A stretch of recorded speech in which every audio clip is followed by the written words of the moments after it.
And we are wrestling with AEW Forbidden in Your House 2024.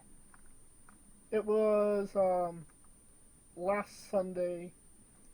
It took place at the USB Arena in Elmos, New York. In Belmont, New York. Unfortunately, it got pulled out halfway, so they didn't save, all the data on that USB. Some of the files got corrupted. It turned out it was only a 32 megabyte. And they needed 64, but it only holds up to 57. So these are AEW problems. They had 11,000 in attendance, which is actually pretty good for AEW, considering that they only go like 5,000 at the max at this point. My friend there, I said, does it feel like it's like a war zone or something? Like it's and he goes, no, it's actually kind of it's full. It's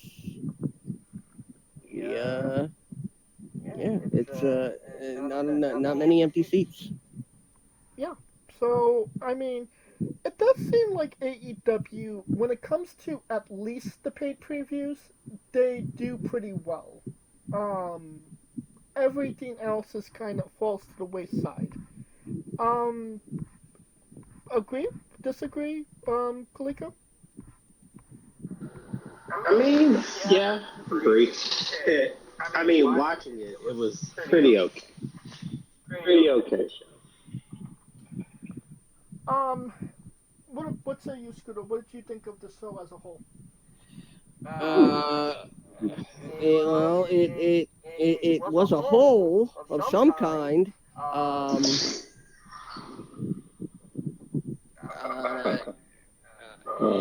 Shit. Eventually, the shit ain't that forbidden anymore. Oh Lord! Oh, the forbidden back door. Oh Lord, help me, Lord Jesus. I mean, by now it's lost its luster. I don't think it's ever necessarily had its luster at this point.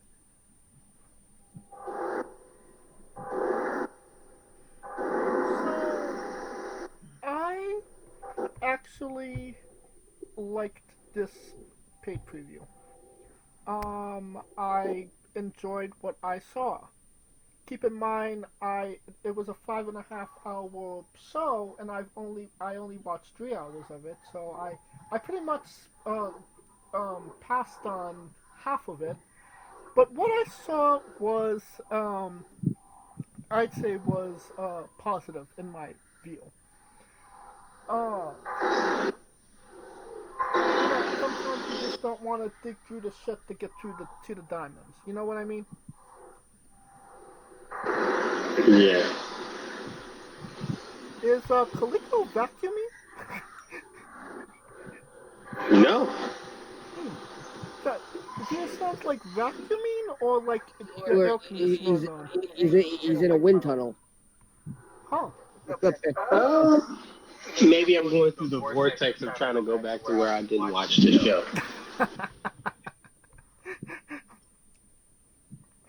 Alright, well, let's go back into our vortex to review this show. We got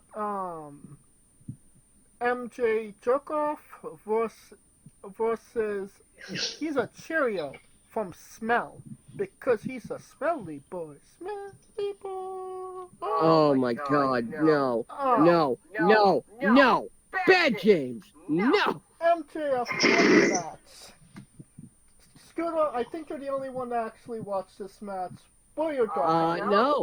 No, I did not. Mainly because I'm wondering what the hell is the purpose of this match. True that. Yeah. What the fuck?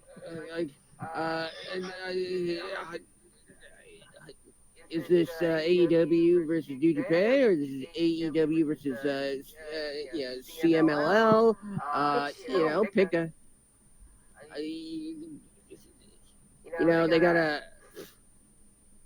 They gotta pick. They can't. They can't be fighting with multiple organizations in one one show.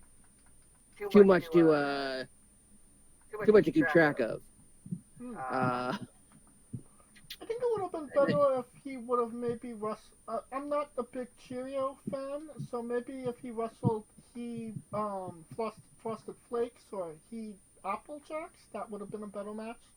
No, because then he just would have gone Fruit Loops. Either way, Hichisaro, Ice Row, Hichikirio. Who's that jumping out the sky? Are you why? Hichirio, here we go. Are they the strawberry banana Cheerios? Are they the frosted vanilla? The Plain white prune? Cheerios. Chocolate.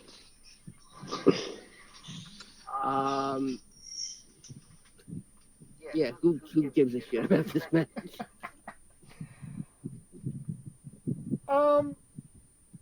Kaliko, how many stars do you give this match?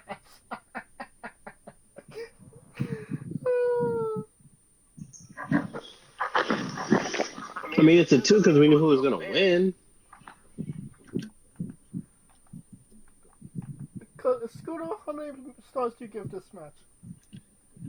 They haven't invented a number low enough yet.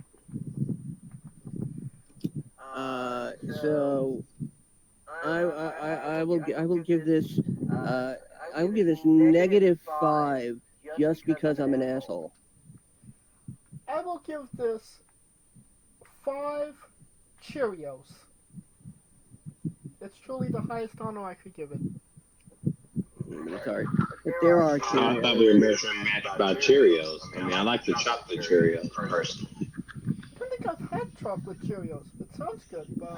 Oh yeah, chocolate Cheerios, chocolate frosted flakes. Yeah, there's the chocolate Cheerios, there's peanut butter chocolate Cheerios, there's chocolate banana Cheerios, there's chocolate asshole Cheerios, and pretty much. I mean, they have to expand that market. Talking about chocolate assholes. Wait. I have one more joke.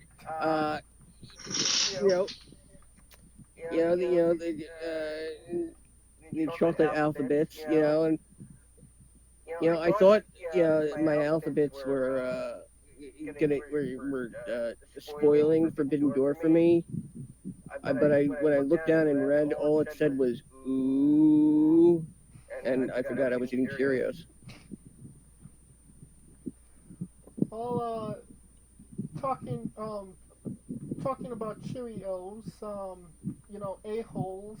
We're talking about the Young Bucks, the Elite, Matt and Nick Jackson, the Young Fucks, with Kazuchika Okada.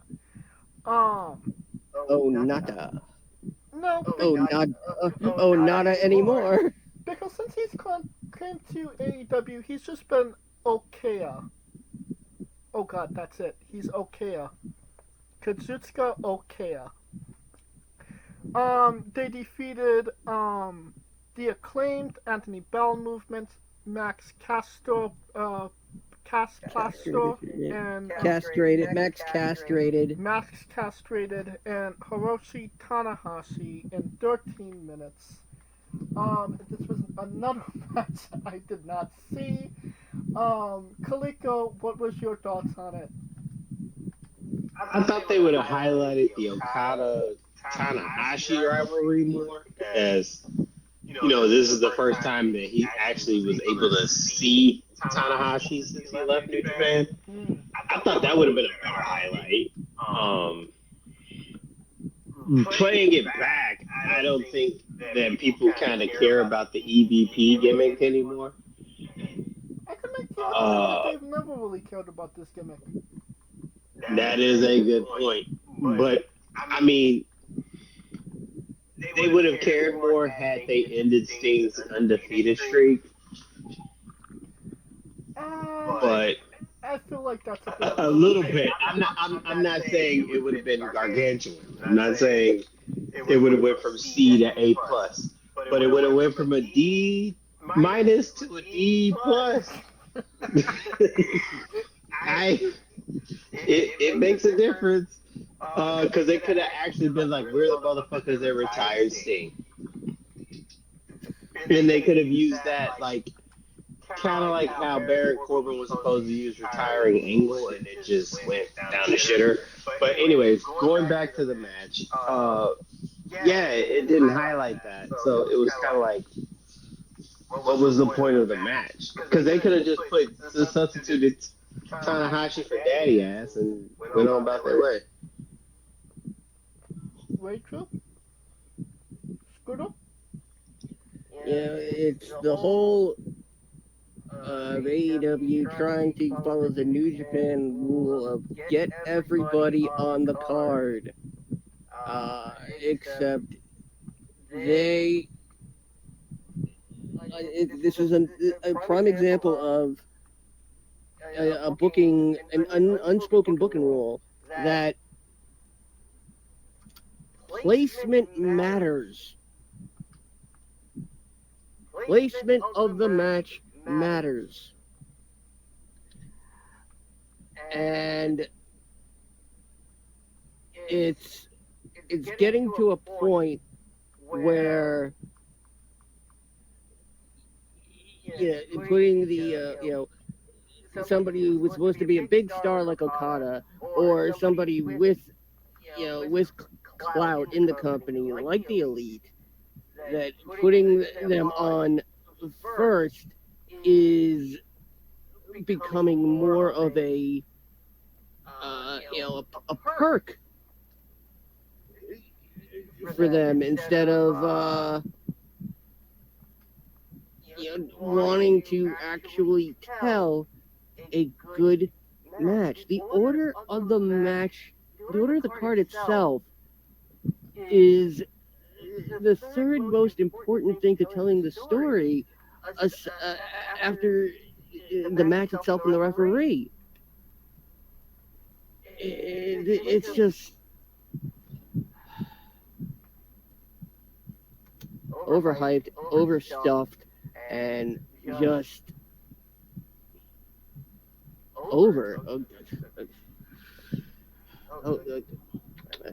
Okada won't survive on his own. I mean, we wouldn't know if they, even if they gave him the chance at this point. I still just go back to the fact that between Will Ospreay, Mercedes, and Okada, Joe Henry did 7 million views. While them combined didn't get to 7 million views. Like, there's something wrong with that, or at least there should be something wrong with that. But it's just a matter of how you present people. I mean, Tama Tonga and Jacob Fatu, I mean, they were practically mid-carders unknowns to WWE, and they brought them in like burning houses. Like, they immediately made them stars. Jacob beat the hell out of Cody Rhodes. Tama Tonga got a W on Randy Orton. So, I mean, if you present people in the right way, yeah, they could become stars. But when you just have, major stars wrestling mid-carders in 20-minute matches, it doesn't necessarily make you, it doesn't really show off what you can actually do. Especially when it's only 13 minutes.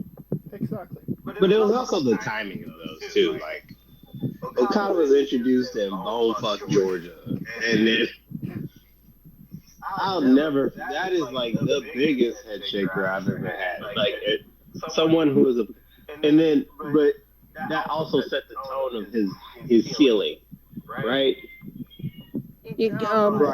Inadvertently, they set the tone of his ceiling. Yeah, but for anybody who watched Dynamite this past Wednesday, what the fuck was Okada doing DJing with his belt as if it was taunting the Acclaimed?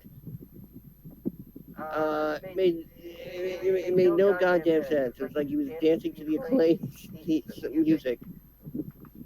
I have no clue. I couldn't tell you. And all that stuff seems like it's so beneath him because when we think Okada, we're thinking showman Okada. Like the money popping out and yeah, all that still happens, but it seemed like 1 hour matches with Kenny Omega. The demeanor went away with it as well, right? Yeah. It seems like everything's there but the demeanor. We know Caesar. So I mean, I don't know. And Joe Hendry shit was just timing. Timing is perfect. Kaliko, how many stars you give this? 2. Scooter? 1.5. I give it 1 because I didn't see it. Alright. Then we have men's Owen Hart Cup tournament first round match. Don't Call Me Daniel Bryan Danielson versus Shingo. He defeated Shingo Takagi by submission in 20 minutes and 20 seconds. Great opener to the show. I think normally I don't like watching Bryan Danielson matches because they go too long, but this was pretty much as New Japan as it kind of gets, especially for AEW. I thought it was pretty decent. It held my attention for most of the time. What say you, Kaliko? Why was Takagi in this tournament? Good question. That's my question. So it makes no sense. Well, if it makes So sense, it would it be AEW now, wouldn't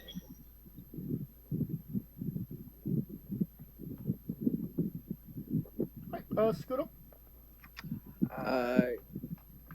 Yeah, again, why was Takagi in this match? In this tournament, rather. And that being said,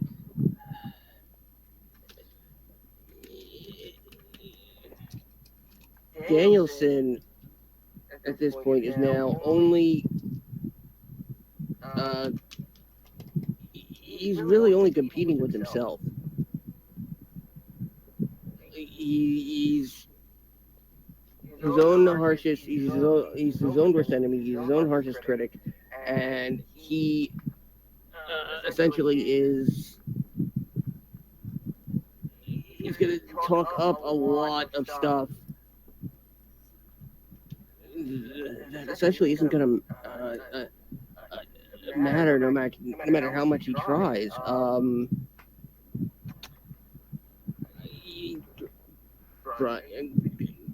Good that Bryan Danielson, advanced. Other than that, doesn't matter. How many stars you give the match, Kaliko? I mean, it's a 3 because it was a good match. I'm not saying that it was a bad match. It's just the fact that the people that they put in the tournament, it seems so predictable who's going to win what, right? And that was the problem. So Danielson winning was the right move. It's just that they just put Takagi in there to give him a challenge, I guess. A 3. Scooter? I'll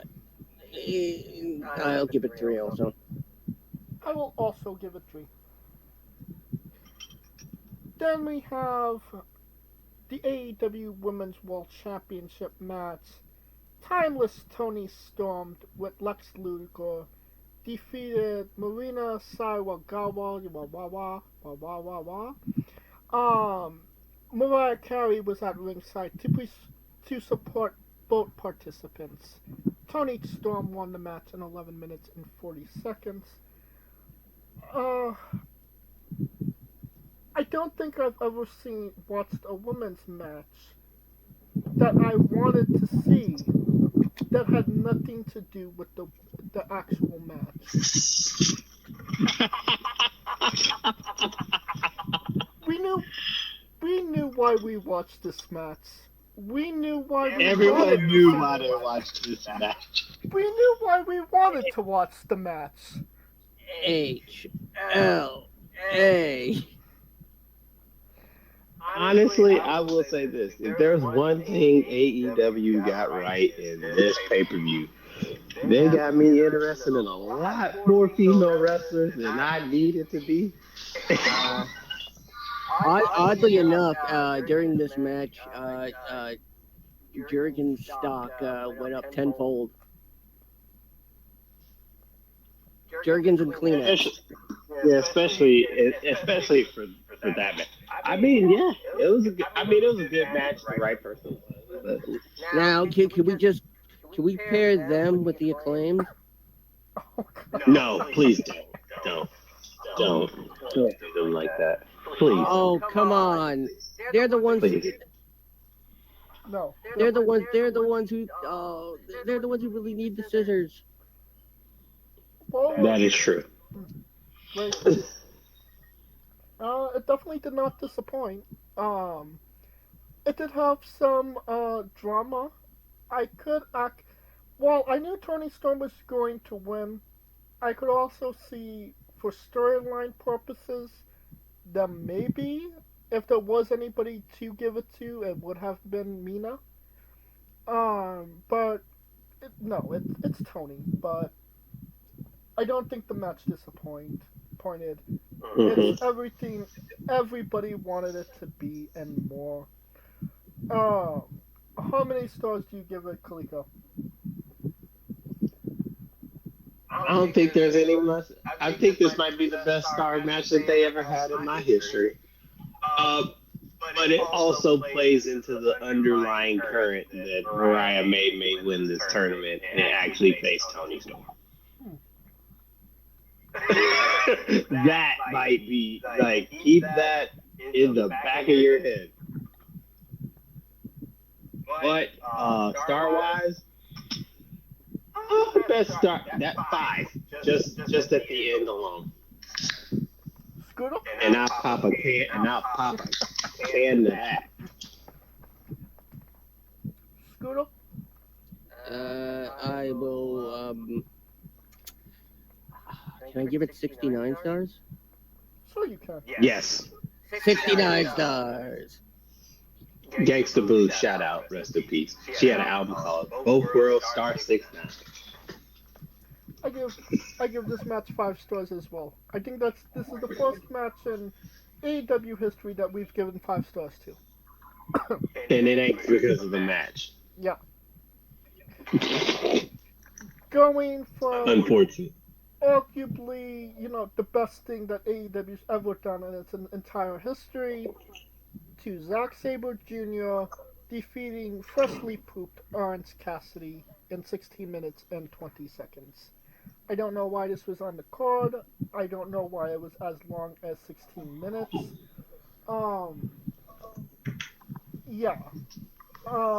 This was not something that definitely interested me. Kaliko? I still am trying to figure out. I mean, I knew Zack Sabre Jr. was going to win because he's Mr. 50-50. I mean, it's 50-50. He's like, he ain't coming out to lose no orange juice.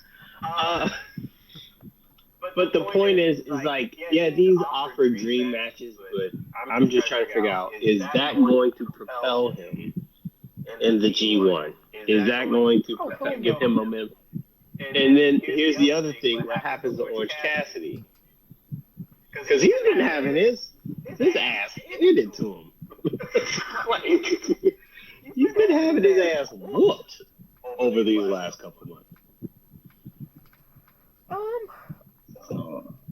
I don't think it matters. Well, I don't think this match mattered going into the G1. I think, as you said, Zack is Mr. 50-50. So he goes back to Japan, and Orange Cassidy goes back to Black. Scooter. 3 stars. So literally no comment on the match, just 3 stars. No. It seems like this happens every year. Orange Cassidy, Zack Sabre Jr. This is what, second time, third time? Something like that, yeah. At Forbidden Door? They've had a couple of matches, even though they were billing it as first time ever. No. First time ever in AEW history. Alright, how many stars do you give this one, Kaliko? Half a star because it's 50-50. I give it 1 star because I didn't want to see it. And it made no sense on this, and it still doesn't make any sense. Alright, but to give credit, Zack Sabre did exactly what he needed to do and his submission move at the end was really good. I will give him that. And yet you still just gave him a half a star. Dang, one move isn't indicative of the match, sir. Alright, then we have Fishhook, Samoa Joe, and Katsuri Shibata Bread. They defeated Chris Jericho, NDA is Jericho, Medium Bill, and Jeff Corn on the Cob, with Brian Keith in their corner in 14 minutes. Why the fuck Jeff Cobb was in this match, I have no idea. Still doesn't make sense to me. But I will say the right person won in the right way, which you can't always say during AEW matches. What say you? How dare you?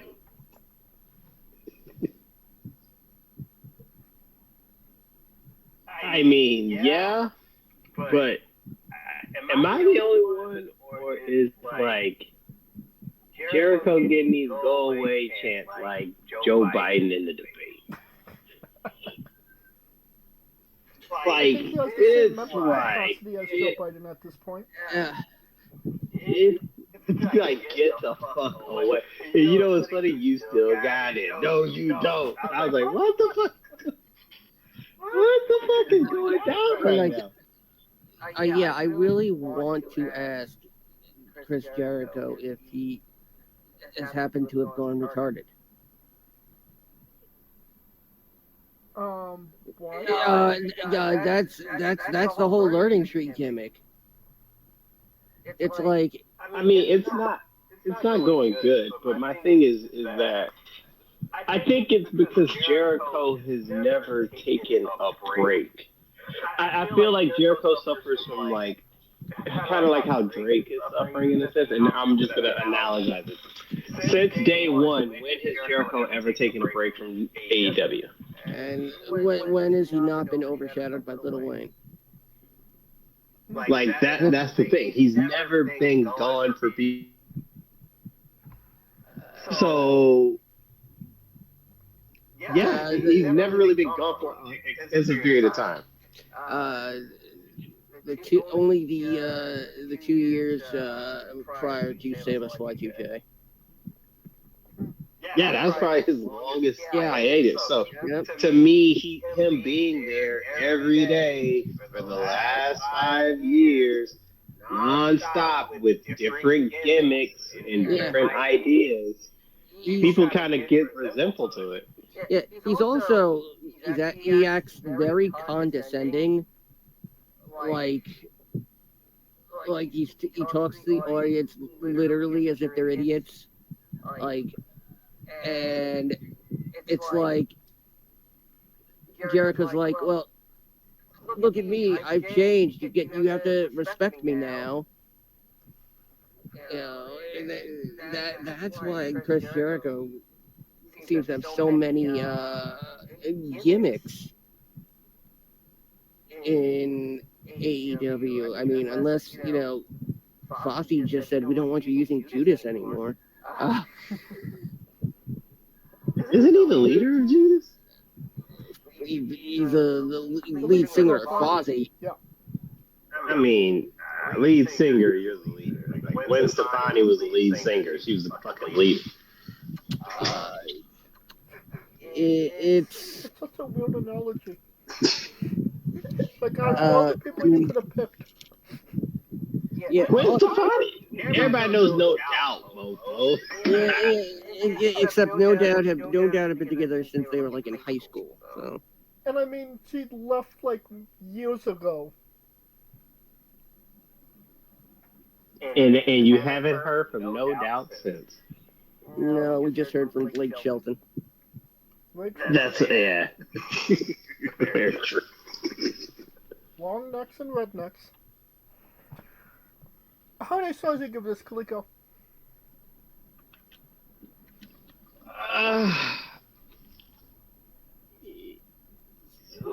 I mean, Hook got the win too, but the thing is like, where are they gonna go with it? And that's what I'm trying to figure out. Where are they gonna go with it? And poor Jeff Cobb. Because they're like, if I was Jeff Cobb, I'd be like, motherfucker, New Japan, you owe me winning the block because of this shit. But that'll never happen. That Cobb has never won a match in AEW. That is insane. That is insane. Considering how overpowered they make him in New Japan. And who he's wrestled in on AEW TV. Very true. And considering that his first AEW match was Mox. I mean, now you got now I'm about to because now I'm about to find this out. And if this motherfucker got more wins than him, he just needs to lose altogether. And I swear to God. Well, we'll go there. Y'all just keep going. I'm just got some things to look up. I give this match 3 stars simply for the finish. It wasn't too long, so it was decent. Compared to what it could have been. All right, now we have a ladder match for the vacant TNT Championship. Jack Perry, the Platypus, defeated Colt Kutska, Take Shitter, Mark Briscoe, Dante's Inferno Morton, Leo rushed to leave the arena, and El Phantasmo in 16 minutes and 55 seconds. This is nepotism showing. I don't think anybody thought that anybody but Jack Perry was going to win this match, and you were right. He did win. It's a ladder match. It's going to be chaos. I don't necessarily think that they did anything new or interesting compared to other ladder matches, especially AEW ladder matches. But that's just me. Kaliko? Before I go there, so Vincent has more wins in AEW than Jeff Cobb, and he only has 1. So there you go. I'm done. Okay, so just let that be on the record. But yeah, it was chaos. The spot with the Briscoe, damn near breaking Taker Shitta's rib cage was something to behold. Was something to behold. Leo Rush did his thing. Everybody did their thing. It just seemed like, based on the field, it just seemed like it was Jack Perry's to win. I mean, they could have gave it to Take a Shitter. Nah, because I mean, to be quite honest, to show how kind of backwards this was, they were going to give him the title. They might as well have gave him the title instead of doing the heel, because that would have made more sense as a heel than be in a ladder match and win the bitch. But okay. I mean, that's why Chris Daniels is where he is, so that something like that doesn't have to happen storyline. No, it's storyline that made more sense. Be given the title and then they tried. They tried. And what the? I know, that's what I'm saying. They tried it and it didn't go, and they should have just stuck with that. That's what I'm saying. But, I mean, the idea of if you want to give it to him, he's got to win it. So. And who the fuck gave Chris Daniels power in AEW? When did that become a thing? Thank you. What the fuck? Like, that was another thing. Tony Khan. In the words of Carter, who the fuck is this guy? And who told him who the fuck gave this guy power to do anything? Because they needed somebody they thought was, recognizable and looked like Adam Pearce. Oh, okay. That makes complete sense. But I also have to say that Mark Briscoe continues to give hope for his toothless brethren like me. Yes. So chim to no teeth. And Mark. I mean, if you were going to go with a sentimental win, I mean, Mark Briscoe would have been the guy to give it. Yeah, but then you have another double champion. Yeah, how many fucking double champions they want in this bitch? What championship does he have? The Ring of Honor world title. He's the Ring of Honor champion. Shit, I didn't even know that. Okay, well, never mind. Nico, how many stars?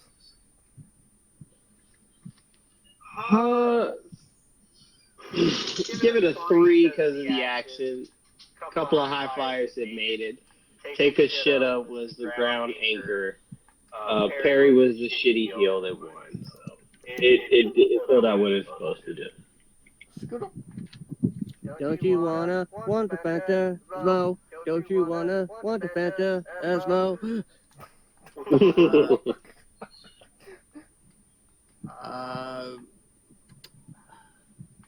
Yeah, I honestly kind of forgot that Jack Perry was in the match. He won. I actually thought, because I did not watch this match, so I thought it was Jack Perry running into the match. He was in the match. And he brute forced his way in. Brock Lesnar his way to the title. You know, I did watch this match from the beginning, but then I saw it called Kutska, so that it prompted me to take a shitter.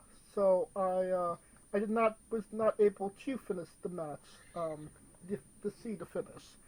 That being said, I still give it 3 stars. I hope you lit a matcha, and remember to wipe her.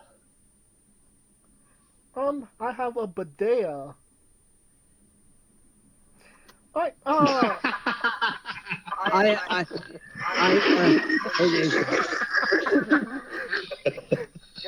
Just wait until you're married and you have his and her bidets and you're holding each other's hands while you're each having your assholes cleaned. Oh God. That's no, that is now illegal. Now we have a winner takes all match for the AEW That Bitch Show Championship and the New Japan Strong Women's Championship. Mercedes Monet defeated Stephanie Rancor, who is also from Liquor. Vacker.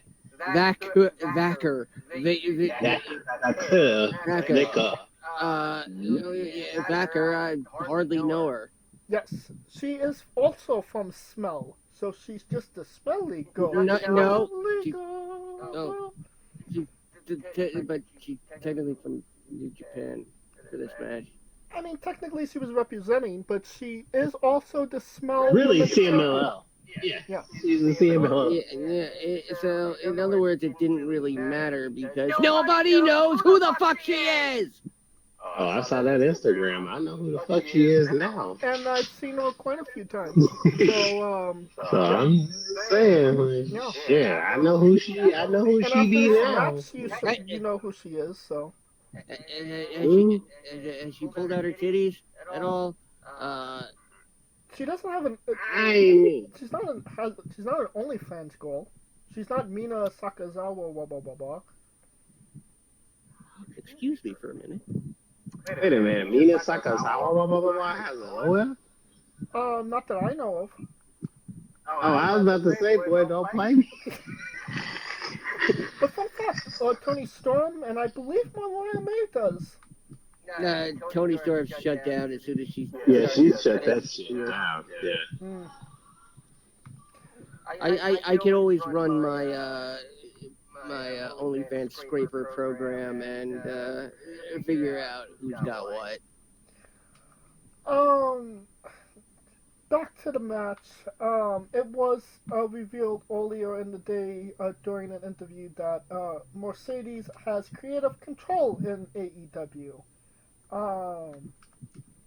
That wasn't prevalent in this match, no? You don't think that she's been abusing that since she's been there? Dream matches, and 2 of them she won titles in them? Kaliko. Well, no. Because this one, you should know, James, we were there. I told you, they coming back for that ass. There's some dates that she owed due to Willow breaking her leg. So this was bound to happen. And now they're like, I personally think they just gave it to her because they could get the 2-for-1 special. But I mean, if you seem to remember in that tournament, she beat Stephanie to get to Willow. So I mean, it wasn't like she had a grudge against her. I mean, yeah, but the thing is just that, you know, shit happens. Willow had the belt, then it didn't have the belt. Then she went to AEW because obviously she's found more success in AEW than New Japan. And then she got the belt, and then Mercedes was like, I want that get back, bitch. And then New Japan was like, cool, we want our get back, bitch. Don't fill these dates. So it's all get back. It's get back. It's the get back of the get back. Scooter, any comments? When's Julia getting here? Julia's going to WWE last time. I know. Meaning, when can I change the channel? I feel like when it comes to AEW's women's division, you turn the TV on for those matches. Yes, I locked the door, I turned down the lights, I light a couple candles. Oops. Never mind.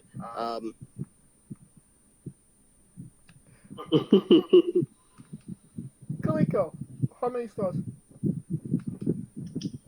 3.5. The person that I knew was gonna win. Britt Baker comes out, her fireworks pop out, then she leaves. Yeah. Confusing as fuck to me. Couldn't agree more.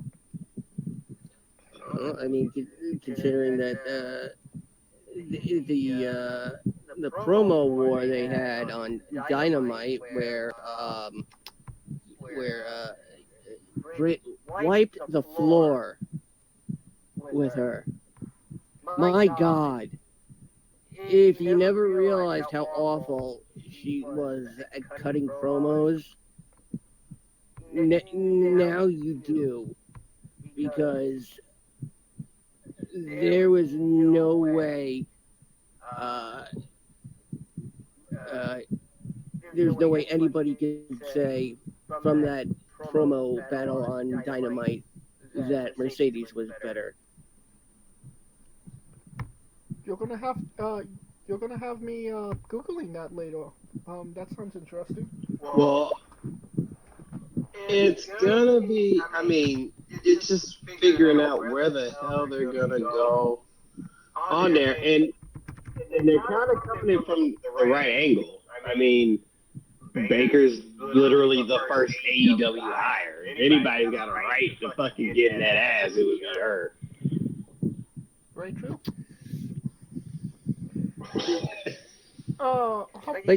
And also, wait, what's this thing that they're doing with her? Follow the Monet? Follow the Monet?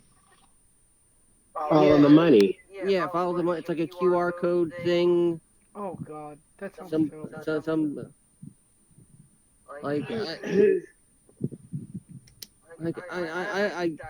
I'm too lazy to lift up my phone and point it at another QR code. That doesn't mean anything.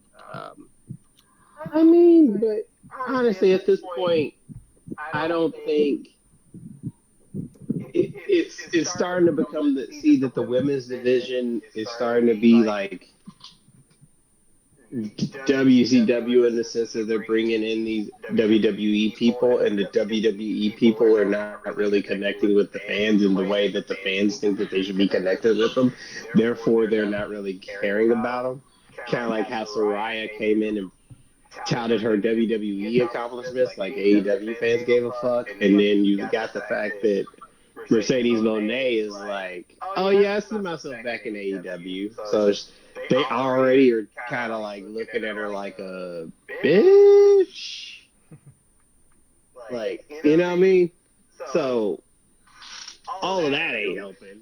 So it's just going to be interesting how they position this rivalry as far as a face heel component. Because it's basically the most homegrown woman on that roster versus like the ultimate free agent. And I'm not going to say that this is her, but this is what AEW fans might see her as, the ultimate AEW opportunist. I mean, it does seem like she's the Hulk Hogan of AEW. If she says that don't work for me, brother, then it's not going to work for her. Creative control and such. Scooter, how many stars do you give this? I will give it about I'll give it about Trey Fitty. I give this Trey Fitty. I give it Trey. I give it 3 stars. We knew who was going to win it. The Britt Baker could have been a lot cooler than it was if she actually got in the ring and maybe, took a picture with Mercedes, getting in her face. But, I digress. That brings us to the IWGP World Heavyweight Championship match. Tetsuya Naito defeated John Mox Sicilian in 17 minutes and 5 seconds to win the championship. This fell flat for me, if I'm being honest. Tetsuya Naito looked like he did not want to be there. He did not seem like he had his game face on. And the match was somewhat sloppy, if I'm being honest. And even when he won, it just kind of fell flat. And, he didn't seem... I mean, Naito's always been given zero fucks. But it seemed like he gave negative fucks when it came to winning this match. Especially afterwards, he literally just got out of the ring and left. could have been a memorable match, but it just kind of wasn't. Kaliko? That's because this shit should have happened in Japan. Like, I mean, you defended. I'm glad the decision was made to put the belt back on Naito because Moxley's not going to be in the G1, so there's no goddamn sense of him even having the title because it has an implication. The G1 has the implication. So I get that aspect of it. The problem I had was that you had the IWGP Championship, which, keep in mind, they didn't have the title on the line when it was him versus Takeshita. But when Naito pops his ass there, oh yes, for the title. So you can't sit there and pick and choose when it's meaningful. And then you already got a group who AEW, I'm not going to say they're wrestling smart, but I think it would have meant more for Naito to win it in Japan the same way. Remember when Evil beat him and he won the title back at the baseball stadium match in the summer, and it was like this big, gigantic thing? It means more over there than it does there. And it showed because in the way after the match, I mean, people were kind of cheering, but it wasn't like this all enthralling thing like New Japan crowds would be. He definitely didn't get the crowd reaction that he would have in Japan, considering, he's somewhat of a god in Japan, and it just seemed like he was just some average Japanese guy But this is also an AEW crowd. It's not it's a wrestling crowd, but it is and when it comes to this programming, it's an AEW crowd first. Right. First and foremost, above all. So of course they're not gonna cheer when their guy gets beat by Naito, which was right move because God damn it, they need that big belt for the G1, so that's gonna make it way more interesting when Sonata and Naito and Evil all come together in that G1. Cannot wait. It definitely makes it a lot more interesting, like you said. Clearly somebody in Japan said we need this belt in the G1, and Moxley wasn't the guy to take a month to go to Japan. Yeah, it's just interesting to me the last two times this championship has been the title has changed. It's been in Chicago and New York. That's not a very New Japan. When you have a title that's called New Japan, it's a little weird that it's being changed in Chicago and New York. You know what I mean? I mean, so if there was a Jersey champion and it changed hands in anywhere but New Jersey, I mean, Ask Pat Patterson. I mean, I get what you mean, but the last maybe okay, it changed in Chicago, but then you have it change hands in Japan again. Like even the WWE title only's ever changed one time in the United Kingdom. You get what I mean? Yes.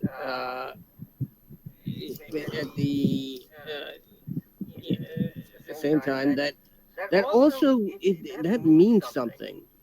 You think it's you kind of think it's a negative. I don't see it like that.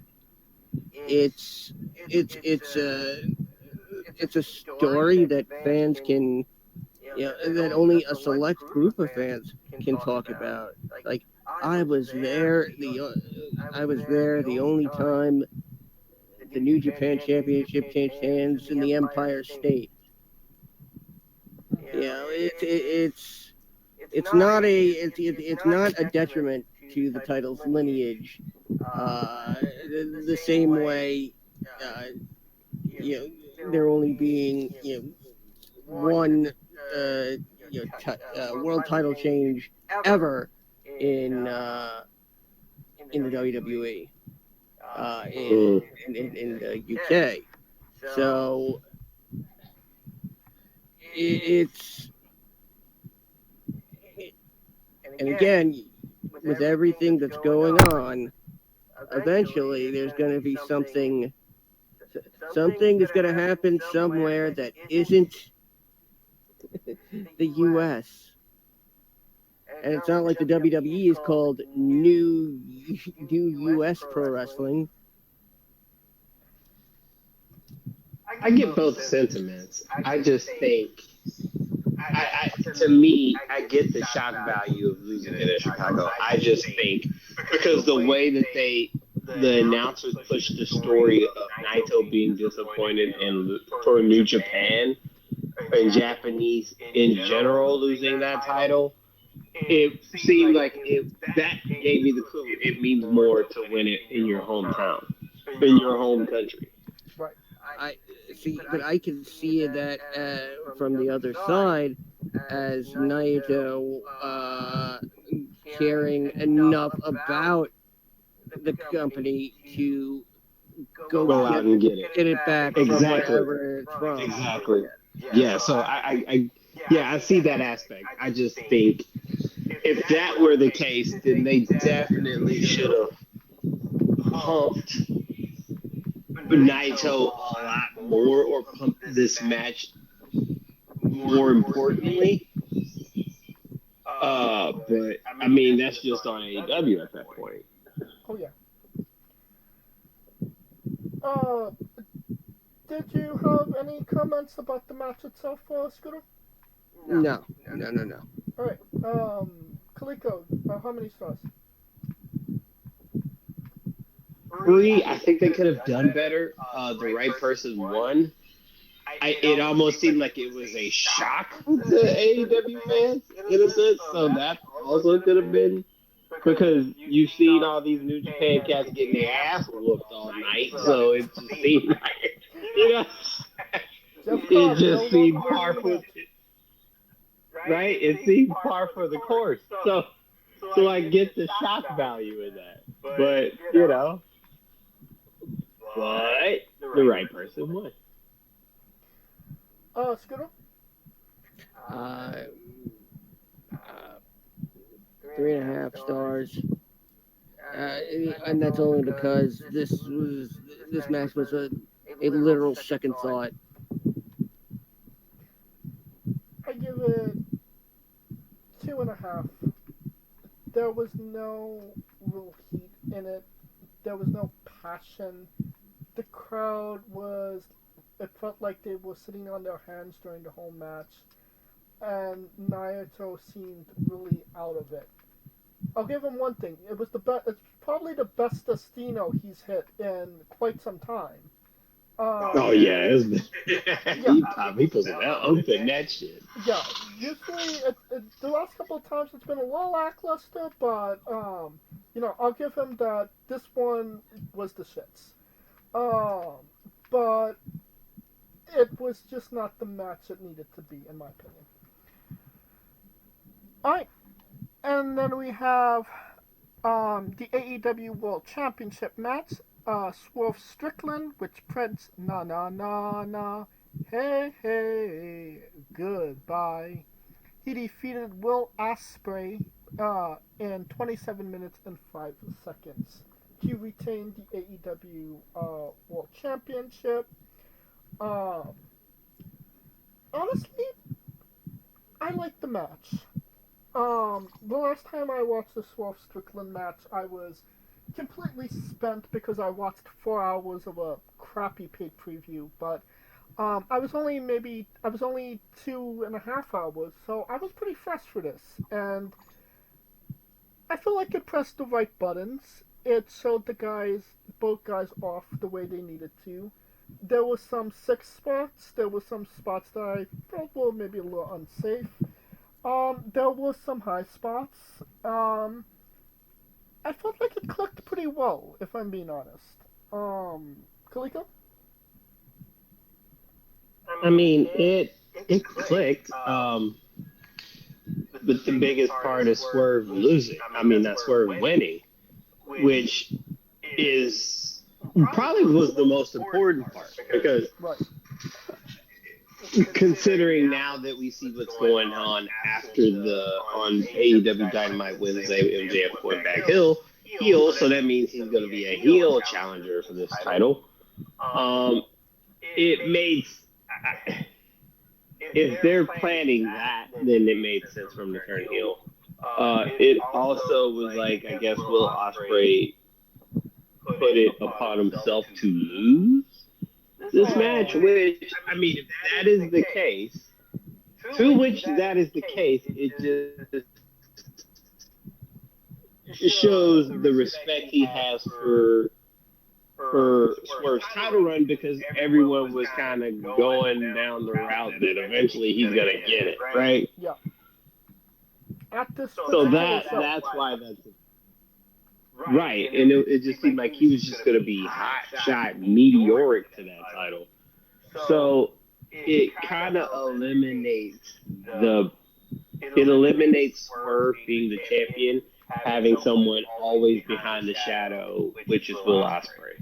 And now it allows him to have that title reign where he can actually be, I mean, create his own legacy at that point and not thinking, well, what about Ospreay? What about Ospreay, right? Because if it never happened, that would have been the only thing that happened. Right. Or that would have been the only thing we would have been talking about. So to get it out the way, that's what it means a lot. The story in which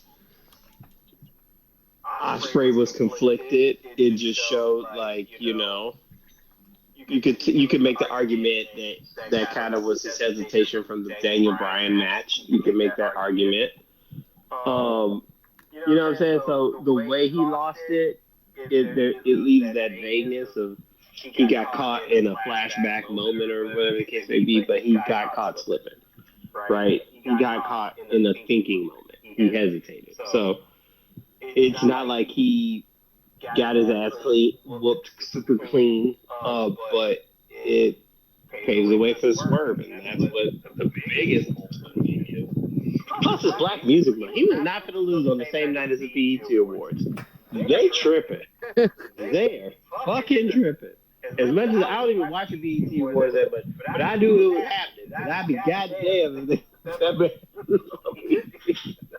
hold on, BET on Hip Hop Awards night. You fucking crazy. Scooter? I mean, by this point, I had checked out, and we knew what was happening. This really could have been a much different. It could have had a much different build, and I might have thought of it differently, but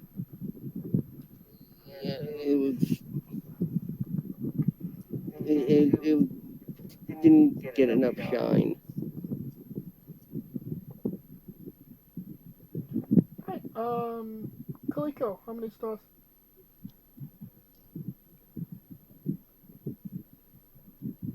Oh, Kaliko?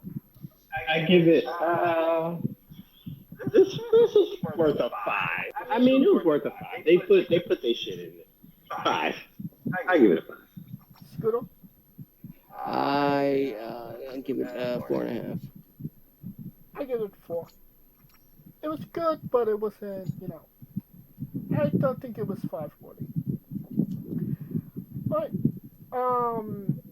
now that we So let's get this straight. Lesbian kiss 5 worthy. Word, not 5 worthy. Just throwing that out there. 69 stars. Swerving Ospreay, tearing the house down. I mean, maybe if him and Nana kissed at the end, but Ew. Yeah. the show as a whole, thumbs up, thumbs down, thumbs in the middle, Kaliko. I mean, thumbs in the middle. There were some times where they got stuff good, and there were some times where you were like, what the fuck? But all in all, it wasn't really a unpredictable show, which what they need to kind of be more into the unpredictable game. So in the middle. Scooter, thumbs up, thumbs down, and thumbs in the middle. In the middle. I give this show a thumbs up, but the thumb is cut halfway with some blood spewing from it. I didn't watch all of it. I speed up about a good hour of the 4 hours that was the show. So what I saw, I enjoyed. So I don't regret that. But if I would have seen the show as a whole, it would have probably be thumbs in the middle, thumbs down, the drizzling shits. So for that reason, it's a half a thumb ups. Alright, that will conclude our coverage of AEW Forbidden Door. Maybe next year we'll get the Forbidden House, maybe some Forbidden Floors, a Forbidden Mail Slot, some Forbidden Windows, but that might be a different pay preview entirely. Yeah, and that will conclude this episode as a whole. Thank you for listening. If you like what we're doing, please like, subscribe, comment. But on YouTube and Castbox, this was sponsored by Rogue Energy and Player One Coffee. Join us this upcoming Tuesday as we interview Ash Silva. This Wednesday as we interview Solomon Stride. And follow the show at Wrestling with E, both on X, Thread, and Instagram for information on who we're interviewing, when we're interviewing them, links to those interviews, and so much more. Follow me personally at JamesG993. Where can we find Kaliko? I am Kaliko, and the Chronicles is going to Cleveland for SummerSlam. Ooh. As this, hey man, if Punk, I mean, I'm already kind of invested. If Punk and McIntyre SummerSlam, that's going to be the match of the night. I don't give a fuck what nobody say. But I'm invested in the Cleveland. So I'm going to get my Bone Thugs and Harmony CDs and just get ready to rock out. But the question is, are you going to miss everybody? I'm going to miss my Uncle Charles, y'all. Are you going to miss everybody? I'm going to miss everybody. And where can we find Scooter? As always, find me on X at Scooter Dust. And, you know, if you happen to see me begging for money on the corner, why not throw a couple of bucks into my cup? For Kaliko Yacht Scooter Dust, I'm James J, and this has been Wrestling with Entertainment.